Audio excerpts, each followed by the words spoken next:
Assalamualaikum warahmatullahi wabarakatuh. Teman-teman, pernah nggak sih lagi dalam perjalanan panjang, naik mobil, pesawat, atau kereta, terus waktu sholat masuk tapi kita bingung, ini harus sholat sekarang atau nanti aja ya? Bisa nggak sih sholat di atas kendaraan? Nah, menarik banget kalau kita bahas bagaimana Rasulullah Shallallahu Alaihi Wasallam melaksanakan sholat di atas kendaraan. Ternyata, dalam kitab Asy-Syama'il Al-Muhammadiyah, karya Imam At-Tirmidzi, ada penjelasan yang luar biasa dari para sahabat tentang kebiasaan Nabi ketika safar dan bagaimana beliau tetap menjaga hubungan dengan Allah meski sedang berada di atas hewan tunggangannya. Imam At-Tirmidzi meriwayatkan dalam bab tentang safar bahwa dari Ibnu Umar radhiyallahu anhuma, beliau berkata, Rasulullah Shallallahu Alaihi Wasallam biasa melaksanakan sholat sunnah di atas hewan tunggangannya, kemanapun ia menghadap. Hadis riwayat At-Tirmidzi dinilai syahih. Bayangin ya, zaman dulu belum ada mobil, belum ada pesawat. Rasulullah berkendara dengan unta atau kuda. Tapi meskipun di atas tunggangan yang sempit dan bergerak, beliau tetap menjaga sholat sunnah.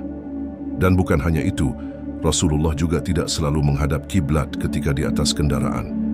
Ini menunjukkan fleksibilitas Islam selama dalam kondisi tertentu. Syekhul Islam Ibnu Taimiyah rahimahullah pernah berkata, sholat sunnah dalam safar itu diperbolehkan di atas kendaraan meskipun tidak menghadap kiblat, karena itulah yang dilakukan oleh Rasulullah Shallallahu Alaihi Wasallam sebagai bentuk kemudahan dalam syariat. Dalam sebuah riwayat yang diriwayatkan oleh Imam Al-Bukhari dan Imam Muslim, disebutkan bahwa Rasulullah Shallallahu Alaihi Wasallam pernah mengerjakan sholat sunnah di atas untanya dalam keadaan beliau sedang safar, bahkan saat kendaraan itu sedang berjalan. Salah satu kisah paling menyentuh terjadi di tengah malam dalam sebuah perjalanan panjang.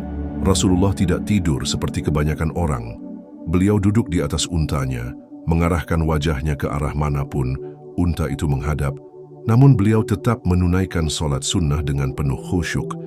Dikisahkan oleh Abdullah bin Umar bin Al-Khattab radhiyallahu anhuma, beliau berkata, Rasulullah Shallallahu Alaihi Wasallam biasa sholat sunnah di atas kendaraan ke arah manapun kendaraan itu menghadap.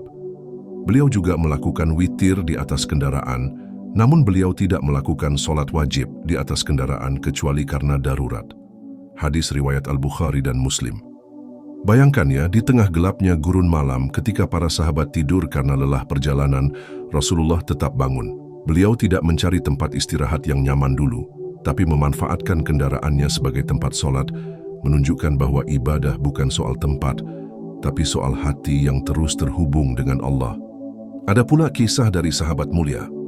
Abdullah bin Umar bin Al-Khattab radhiyallahu anhuma adalah sosok yang sangat teliti dalam meniru sunnah Rasulullah, termasuk soal sholat di atas kendaraan. Dikisahkan oleh Imam Al-Bukhari dalam syahihnya bahwa jika Ibnu Umar sedang dalam perjalanan dan menaiki kendaraannya, ia salat sunnah di atas kendaraannya ke arah manapun kendaraan itu menghadap. Dan beliau mengabarkan bahwa Rasulullah Shallallahu Alaihi Wasallam juga melakukan seperti itu. Ibnu Umar bukan hanya meriwayatkan hadis, tapi juga mengamalkannya secara nyata. Bahkan jika kendaraannya berjalan sambil berbelok, beliau tetap melanjutkan salat sunnah tanpa turun dari tunggangan. Ini bukti cinta sejati pada Rasulullah. Bukan hanya bicara tapi juga meniru, bahkan dalam hal yang terlihat kecil seperti arah kendaraan saat sholat sunnah.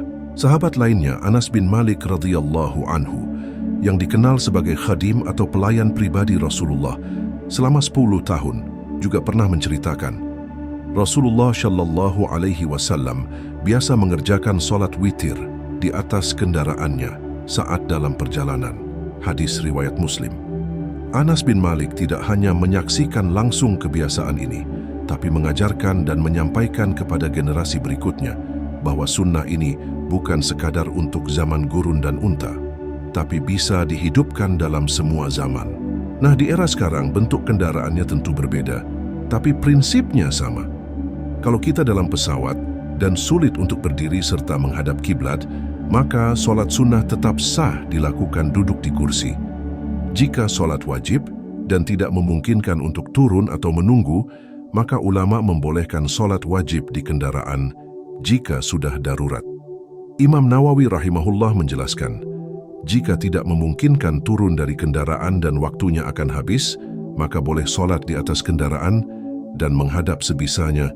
Dikutip dari kitab Al-Majmu' Syarh Al-Muhadzab, teman-teman yang kerja sebagai sopir, ojek online, pramugari, supir truk, atau bahkan jamaah umrah yang sedang naik bus antar kota, semua pasti pernah berada dalam dilema soal waktu solat. Bahkan, di beberapa bandara atau terminal, kita temui tantangan. Musholla penuh, nggak sempat turun atau waktu sangat sempit. Maka memahami sunnah ini bikin hati kita tenang. Contohnya, kita dalam pesawat dari Jakarta ke Makassar dan waktu maghrib masuk di tengah perjalanan. Kalau kita tahu waktunya mepet dan nggak mungkin turun, maka solat di kursi pesawat dengan ruku dan sujud seadanya diperbolehkan. Saat jadi sopir travel malam dan sulit berhenti di tempat layak, maka solat sunnah bisa tetap dilakukan di dalam mobil sambil duduk.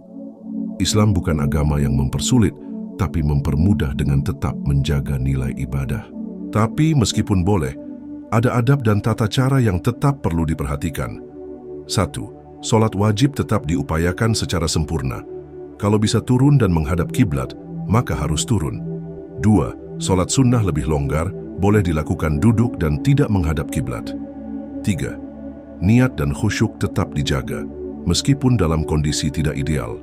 Syekh Shalih Al-Fauzan, hafizahullah, menjelaskan, solat sunnah yang dilakukan dalam kendaraan, baik di darat, laut, atau udara, adalah bentuk rahmat Allah atas hambanya, agar tetap terhubung dengannya kapanpun dan dimanapun.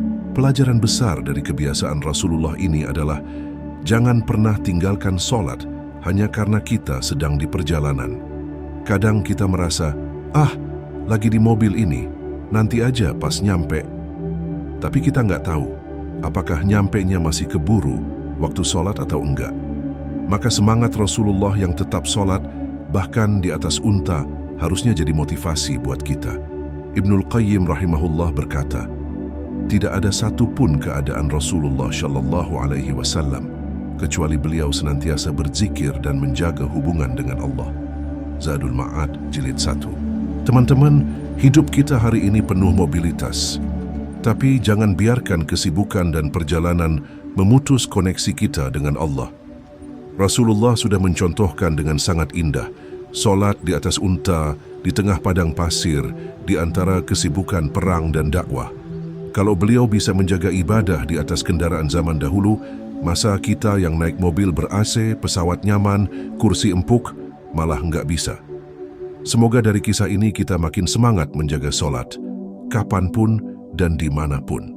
Jangan lupa, yang terpenting bukan cuma tempatnya, tapi keikhlasan dan ketundukan hati kita. Kalau teman-teman merasa konten ini bermanfaat, yuk bantu share ke saudara-saudara kita yang sering dalam perjalanan. Bisa jadi satu klik dari kita jadi jalan hidayah buat yang lain. Wassalamualaikum warahmatullahi wabarakatuh.